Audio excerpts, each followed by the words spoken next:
Boa noite. Mari Gazanego, quanto tempo, hein?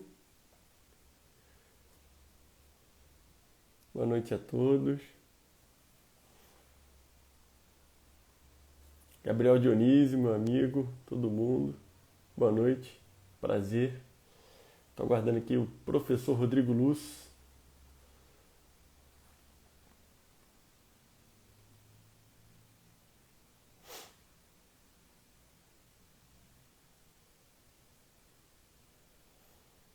Boa noite, tudo bem?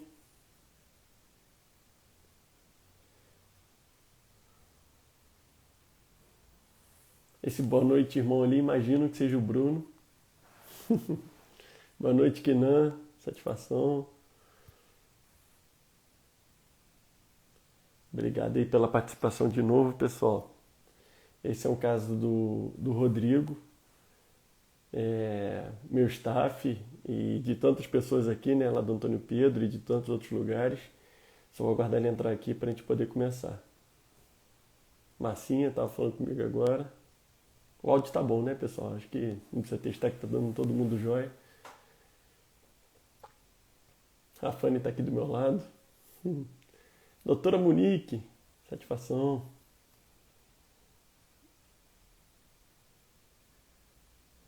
Satisfação, Massinha. Mari, nossa interna. Grande Leozinho, saudade. Ó, Alvin, se você puder, manda mensagem pro Rodrigo aí.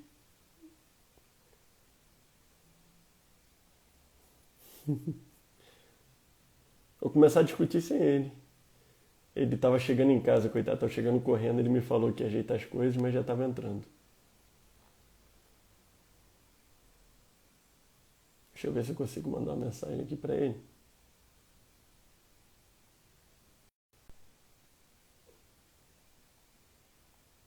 Ele já tá vindo, ele acabou de me responder.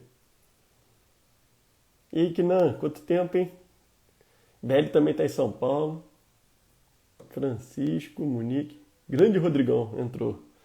Deixa só ele pedir participação que eu vou convidar ele.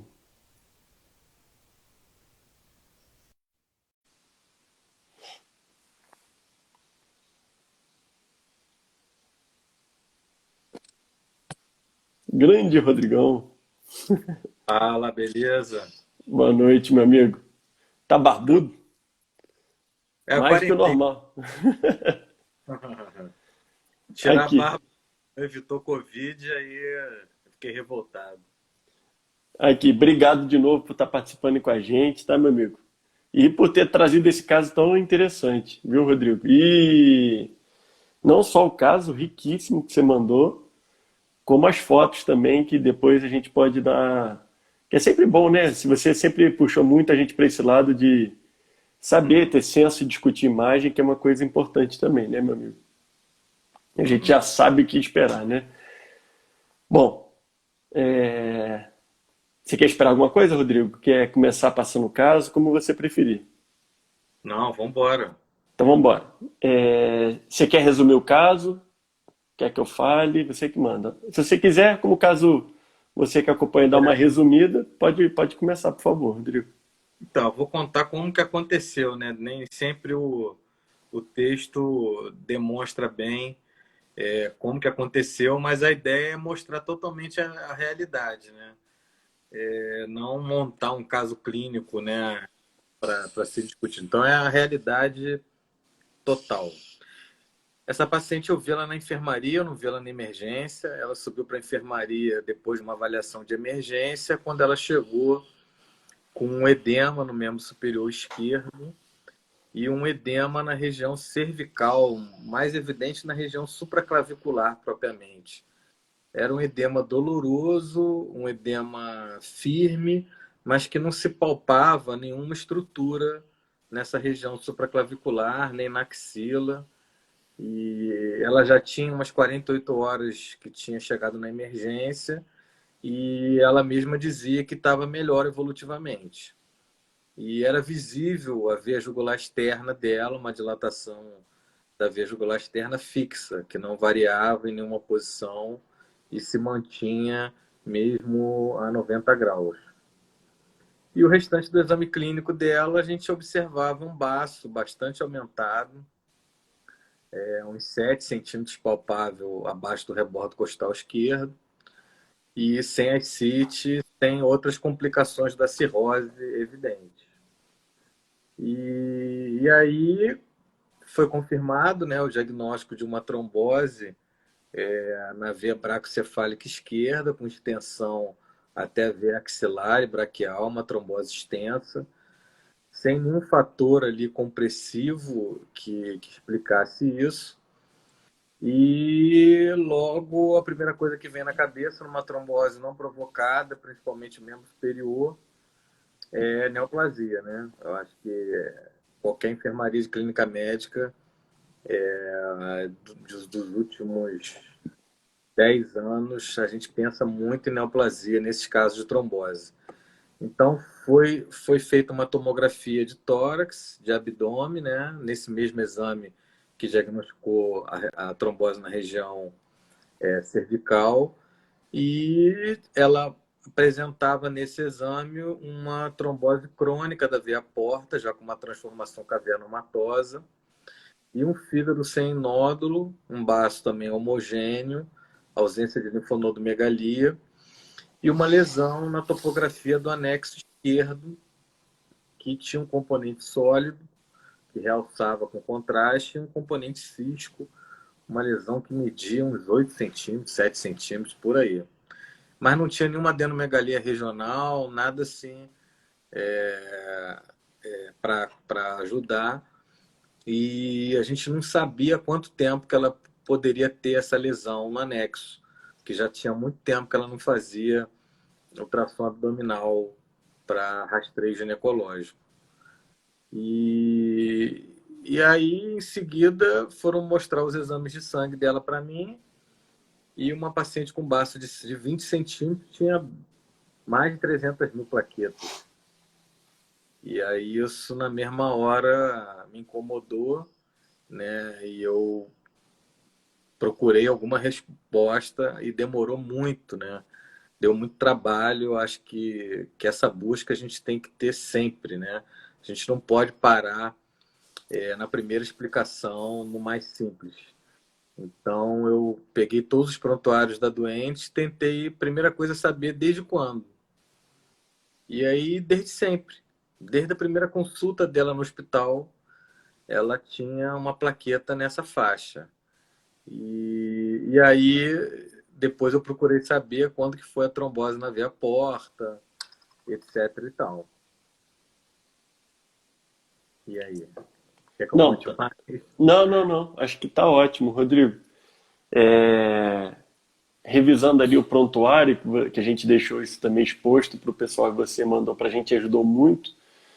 Então, a paciente que vinha com um diagnóstico de cirrose por hepatite C mais hepatite autoimune, e aí nesse contexto, eu lembro que você mesmo sempre falava isso para mim. No Brasil, teve cirrose, você pergunta duas coisas: se recebeu sangue antes da década de 90 ou se bebe, né?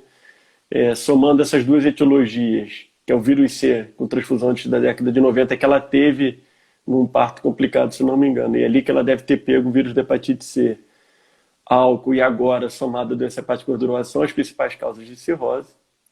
E ela chegou a tratar esse vírus C, tinha umas transaminases bem características na época, lá em 2006, que eu vi alguns exames de sangue dela ali, as transaminases ficavam em torno de 2,5 vezes, limite superior da normalidade. E veio com antimúsculo liso positivo, que é um marcador de doença autoimune, foi solicitado nesse contexto. Só que as transaminases não tão elevadas e uma biópsia que não foi tão boa. Veio um espaço porta só, lembrar que tem que ter uma amostra mais significativa para a gente conseguir avaliar. E o que chama atenção, acho que a primeira coisa que você fala é uma trombocitose completamente desproporcional ao grau de hipertensão porta. Ela abriu o quadro dela, né? Assim, o principal foi uma hemorragia digestiva alta varicosa, uma paciente que sempre teve uma albumina boa, bilirrubina boa, um NR bom, e principalmente uma plaqueta alta, inapropriadamente alta. A gente sempre fala que o hiperesplenismo ele segue uma ordem, né, Rodrigo, de citopenia, frequentemente. Plaqueta cai primeiro, depois leucócito, depois anemia. E normalmente é uma anemia leve, enfim. E a gente sempre fica jogando com a proporcionalidade disso ao grau de hipertensão porta e estigmas de doença hepática. Então, o que chama atenção é muita hipertensão portal, sem tanta disfunção hepática. E os exames, olhando para trás, tem um fígado normal, tem um fibroscan, que eu acho que o mais alto que chegou ali no meio do caminho foi 9 e alguma coisa, que a princípio para o vírus C não configura um F4, né, que seria o cirrótico. Então, infere que tem alguma coisa ali que está muito desproporcional. Talvez uma hipertensão portal não cirrótica, né? Talvez esse fosse um diagnóstico difícil, porque nessa confusão tinha hepatite C no meio, que é a principal causa de cirrose, né? Junto com esses marcadores de autoimunidade alterados. Mas o que você muito bem levantou, e isso que talvez seja o grande sinal de alarme aqui dessa discussão, uma plaqueta inapropriadamente alta para essa hipertensão porta, né? Então, assim, baço aumentado sem varizes de esôfago, a gente pensa em doenças hematológicas. E ela começou, parece com isso, um baço já aumentado, e no meio do caminho ela sangra com muita varizes. Talvez tenha tido alguma complicação.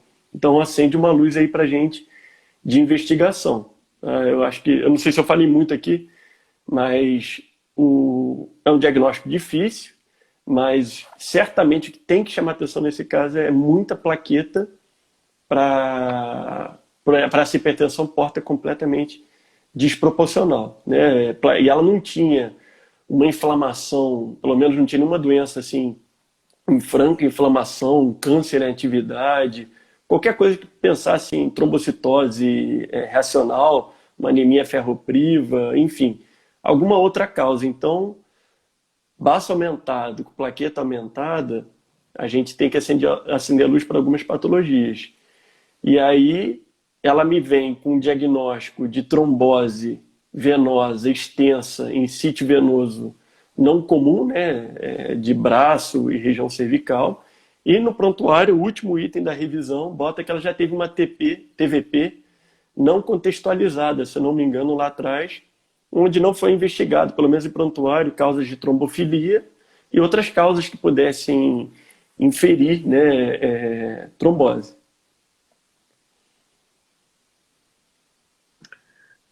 Isso aí, eu acho que a gente segue algumas regras, né? O clínico, né? Ele tem que seguir essas regras para ele não errar. Regra número 1, você tem um doente que tem uma doença hepática crônica, né? Como é o caso da hepatite C, que sabidamente é uma doença que tem um alto potencial de fibrose. Quer dizer, é uma doença que pode levar à fibrose. Um doente que tem, então, hepatite C, né? Tem o diagnóstico viral da hepatite C e desenvolve, né, sinais diretos ou indiretos de hipertensão porta, a gente, na maioria das vezes, assume Que é que esse paciente cirrose. é cirrose. Ou seja, que seja uma hipertensão porta sinusoidal e que essa hipertensão porta é secundária à fibrose, à cirrose, né? Enfim. Mas a medicina foi evoluindo, né? A gente fazia biópsia em todos os pacientes com hepatite C, depois passou a ter o fibroscan, que é um exame que tem uma acurácia para o F4, né, que é a cirrose, muito alta, né, tanto a sensibilidade quanto a especificidade. Um exame com válido, né, uma máquina como o Fibroscan, que é uma das melhores que tem. É muito difícil o doente ter cirrose e ter um valor abaixo de 12, 12,5, né? É muito difícil. É muito difícil mesmo. Então, é mais fácil ele errar para mais. É mais fácil você ter um valor de 13, 14, e na verdade o doente não fez o jejum adequado, ou o doente tinha uma congestão hepática, tinha amiloidose, alguma doença infiltrativa, e na verdade isso tudo não é fibrose. Mas a gente tem que lembrar que os doentes podem ter outras causas de hipertensão porta. Por exemplo, a trombose da veia porta. Trombosou a veia porta, você vai ter uma esplenomegalia. Agora, a trombose da veia porta na cirrose, na doença hepática, a gente quase que vê exclusivamente depois que cirrotizou. quando você vê num fígado sem cirrose, mesmo com hepatite C, tem que pensar que exista pelo menos mais um fator. E eu acho que o segredo desse diagnóstico, né, que fechou trombocitemia essencial, é a organização, é checar os dados, dupla checagem de tudo, confrontar as ideias para ver se não tem, se está tudo batendo ou não. Eu dei esse caso para a Renata, que é uma acadêmica lá da UF, e ela matou o diagnóstico, rápido. Essa paciente está há anos acompanhando no hospital e não teve esse diagnóstico. Então, assim, o que teve de diferente? Ela pegou o caso organizado, com os dados coletados, né, de forma sistemática, anotada, botando data, que aí você vai perceber que tem algo que está estranho, que era a plaqueta. Se você olhar só a consulta anterior, você não vai perceber isso. Ou você vai ficar muito ligado à hepatite C, ou na endoscopia, ou se está usando propanolol, qual é a dose. Então você tem que sempre ver o doente como um todo. E a Renata, ela perguntou para mim, Rodrigo, agora eu só não sei uma coisa, se esse doente tem cirrose ou não. Aí eu falei, eu também não. Mas eu fui para casa pensando e assim, tem algumas ideias que a gente pode ter. Uma é ter uma biópsia, né? Se tivesse uma biópsia hoje, né, com 10 espaços porta ou mais, né, 1 ou mais centímetros, e a gente ia saber se ela tem cirrose ou não. Dois é fazer a elastografia por um método diferente, né? Por um ultrassom, que é o Point Share Wave, ou Explorer, que é o 2D, ou mesmo a elastorressonância, e a elastografia do baço, porque a elastografia do baço, você vai ver se ela está alterada, em qualquer hipertensão porta ela estaria, e a elastografia do fígado.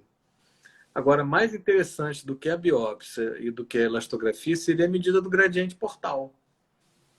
Porque quando a hipertensão porta é sinusoidal, que é quando é cirrose, você tem gradiente. Porque você tem uma diferença da pressão na veia hepática encunhada ou não. Quando a hipertensão porta é pré-sinusoidal, como é o caso da cistossomose, ou é o caso da trombose da veia porta, não existe gradiente. Existe hipertensão porta, mas não tem gradiente. Porque a hipertensão porta é pré-sinusoidal.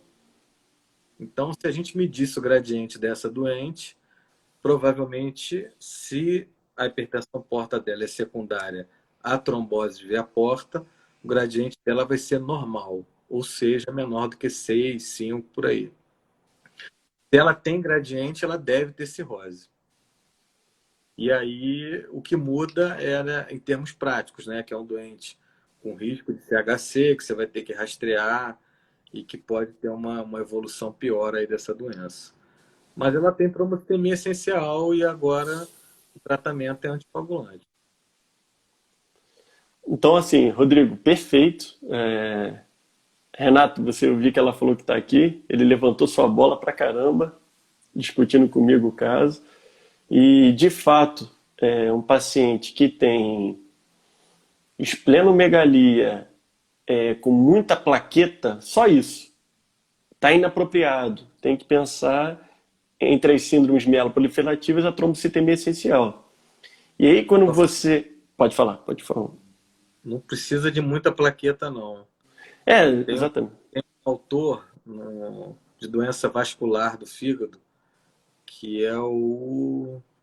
Vou lembrar o nome dele, mas ele é uma autoridade nesse assunto e ele recomenda que acima de 200 mil, então você tem uma esplenomegalia com mais de 200 mil plaquetas e trombose de porta, mesentérica ou suprahepática, isso já levanta a suspeita de doenças mieloproliferativas e aí o primeiro teste é a mutação do JAK2, né? A gente não tinha, a gente vai tentar fazer ainda.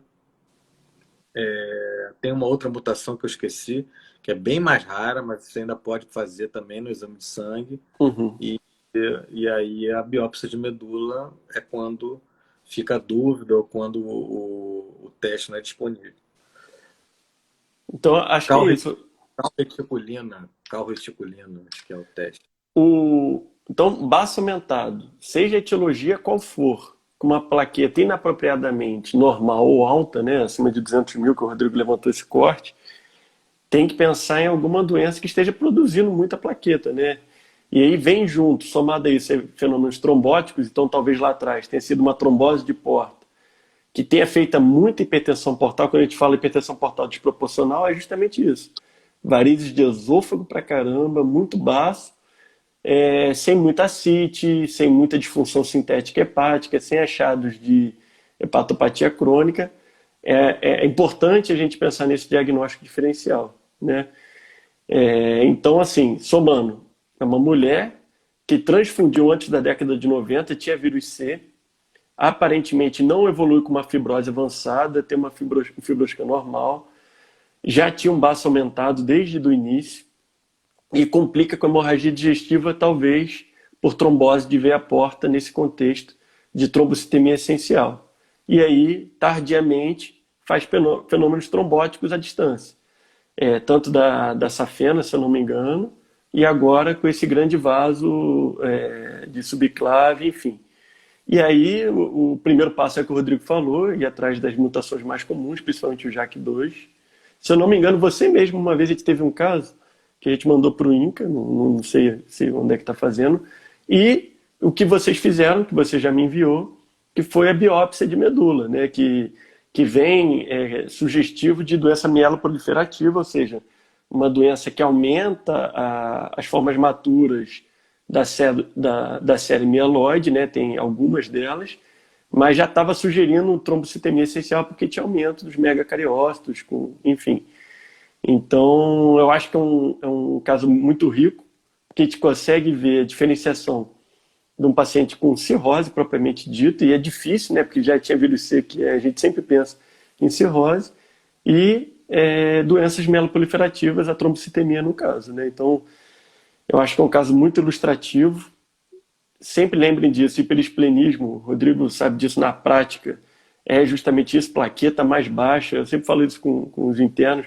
Tem plaqueta baixa, pensa em hipertensão portal. Se não tiver com baço aumentado, tem alguma coisa que não está batendo. Depois os leucócitos tendem a cair, depois fazer uma anemia leve, né? Então acho que é isso, meu amigo. A gente deu uma caminhada aí boa. É um caso que eu acho que é importante a gente ficar muito atento, né? E agora a paciente, o tratamento dela é anticoagular, né, Rodrigo? Vocês estão fazendo.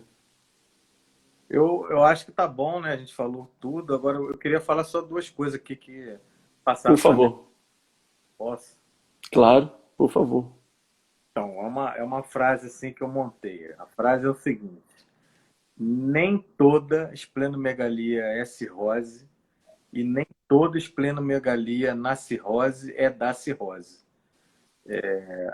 Então, esplenomegalia, a causa mais comum é cirrose mesmo, né? É hipertensão porta, na verdade, mas tem que ser insistente na investigação. Então, não é porque o doente é de área endêmica, de esquistossomose, ou tem ultrassom com fígado discretamente alterado e que você vai estar satisfeito com isso.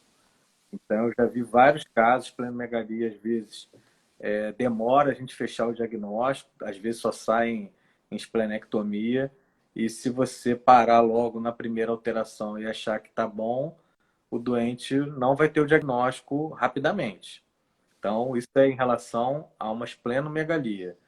Agora, em relação ao doente que tem realmente uma doença hepática, como é o caso do C, e tem uma esplenomegalia.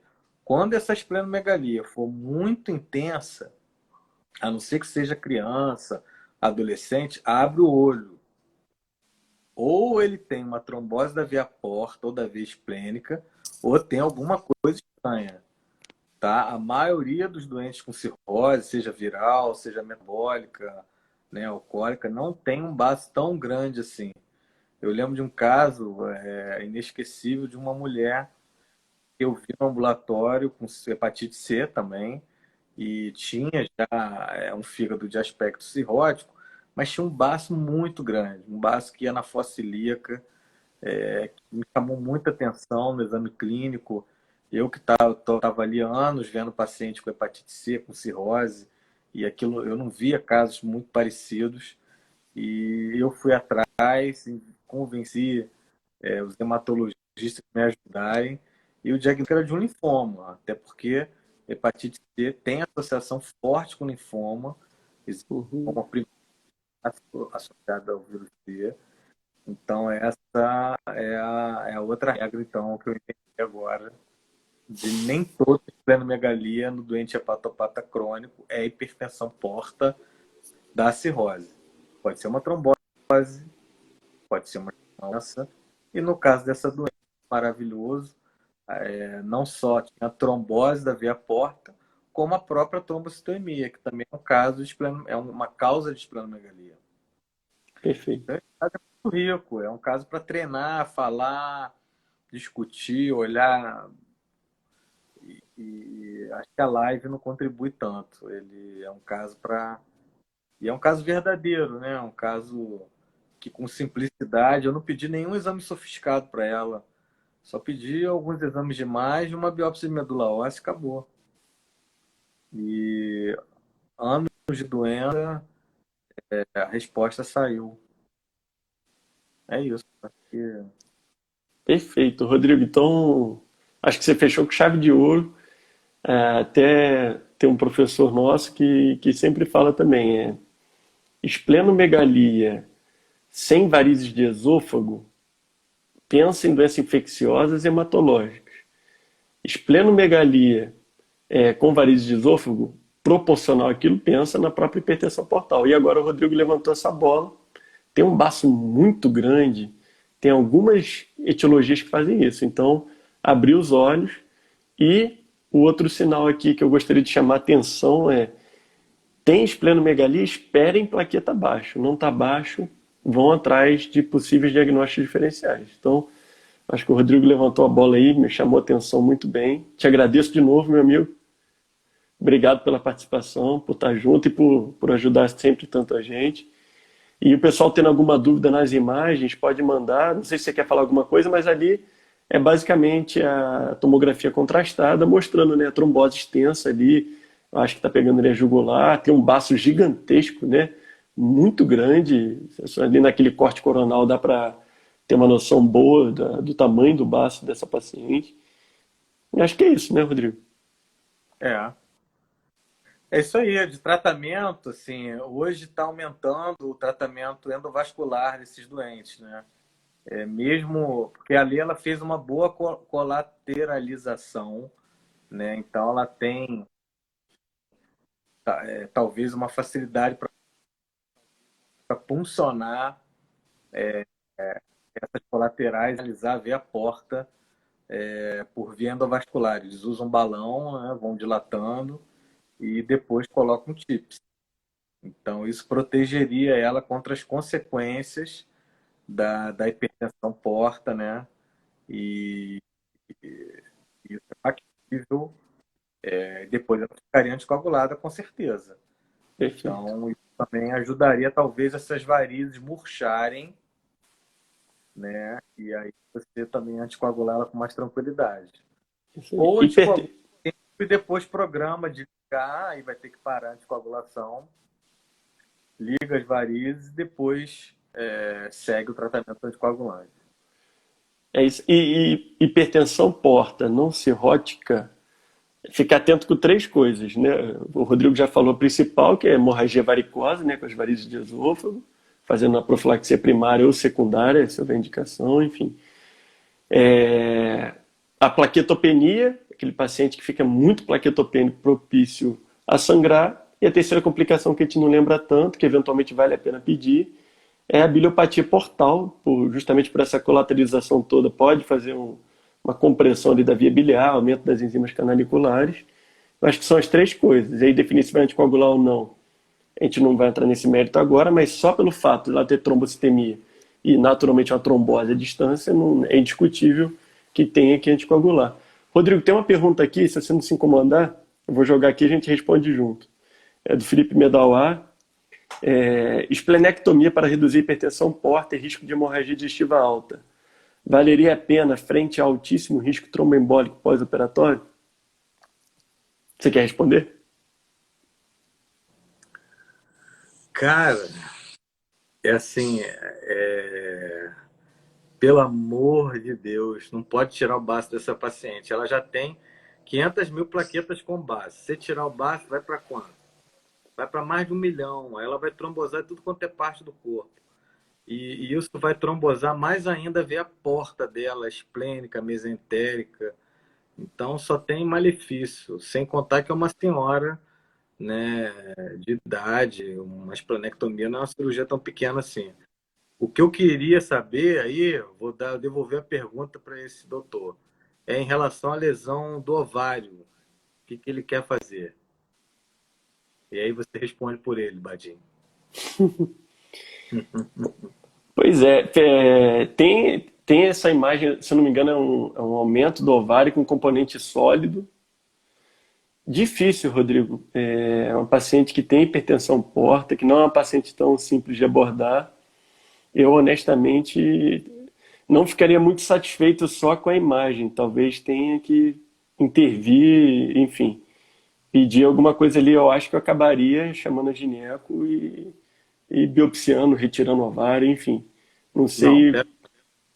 não chama gineco, não. A gineco, Qual o problema? chama não. Chama, chama, já chama com uma decisão tomada. De preferência, um oncogineco, né? Uhum. Bom, bom.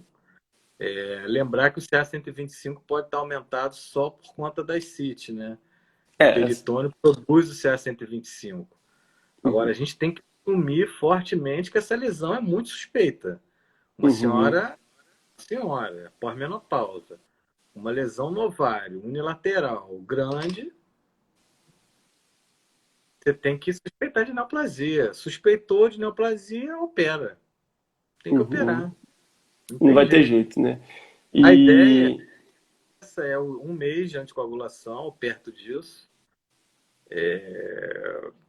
Depois vai ter que fazer um controle nela, melhorando da trombose, parar o anticoagulante e operar, porque não existe filtro. Não existe filtro da onde ela trombosou. é, Então, agora não tem como dizer que aquilo ali não é cirúrgico. uhum, uhum, Teve um exame de 2 anos atrás que aquilo está totalmente estável. uhum, uhum. PET também não ajudaria. Ressonância ela já fez. Eu acho que vai ter que ir, né? Fazer vídeo e provavelmente ter pedaço do material. E, Rodrigo, se me permite, a gente teve um caso, até acho que foi com você, eu não lembro se era uma hemolítica autoimune refratária a corticoide, que fez esplenectomia. Então, é uma paciente que tinha uma esplenomegalia por uma doença hemolítica crônica e fez esplenectomia por falta de resposta ao tratamento. E aí evoluiu, eu não lembro quanto tempo depois, além de uma trombocitose reativa após esplenectomia, com uma dor em hipocôndrio direito e uma diarreia muito intensa. Isso me marcou. E eu lembro que a gente foi levantar na literatura, não é um percentual baixo, eu não vou falar número aqui para não falar besteira, mas eu lembro que não era um percentual baixo que podia complicar. Com trombose, que você diminui o fluxo em 30% ali da porta, tirando a esplênica, o baço, né? Então, aquilo ali por si só, sem o paciente ter trombocitose, trombocitemia, sem o paciente ter hipertensão portal, que já favorece a trombose de porta, a própria esplenectomia pode fazer uma trombose aguda ali da porta e você acaba trocando uma doença pela outra. Então, isso não é tão raro quanto a gente imagina. Então, a esplenectomia, além da gente querer vacinar o paciente para aqueles germes encapsulados, lembrar que ele pode ter essa complicação, então ficar atento. E o quadro foi dor em hipocôndrio direito, mais diarreia. Ele chegou a fazer uma trombose extensa para mesentérica, fez edema de parede, enfim. Eu acho que a gente anticoagulou e não lembro o desfecho como é que foi. Mas eu acho que isso é interessante, né? Acho que você, principalmente, né, que tem muita mão em radiointervenção, procedimento hepatobiliar, a gente fica com isso na cabeça, né? Isso aí. Então tá bom, meu amigo. Um caso muito bom. Obrigado aí pela participação de novo. Quem quiser ir mandar pergunta da imagem ou discutir um pouco mais, a gente tem muita coisa para falar. Nosso intuito depois é, além do caso clínico, destrinchar mais o diagnóstico com palestras, enfim. Mas por enquanto a gente está fazendo as lives que a gente gosta de dividir esses casos que são muito ricos. Então a gente vai somando casos de grandes centros, de pessoas boas e vai aprendendo junto. Que é difícil, essa conclusão que parece que foi simples, ela frequentemente é difícil.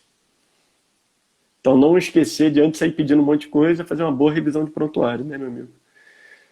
Acho que deu uma travada aí na tua imagem, Rodrigo. Não sei se você ouviu que eu falei tudo, mas muito obrigado pela participação. E, e se Deus quiser, futuramente você participa de novo com a gente. E ele já adianta aqui que ele já indicou alguns internos para participar também. Se eles quiserem, vai ser um prazer, que a gente aprende muito com todo mundo, meu amigo. Então, uma boa noite, viu? Obrigado. Valeu, Rodrigão. Um abraço. Um abraço. Obrigado, Rodrigo. Ah.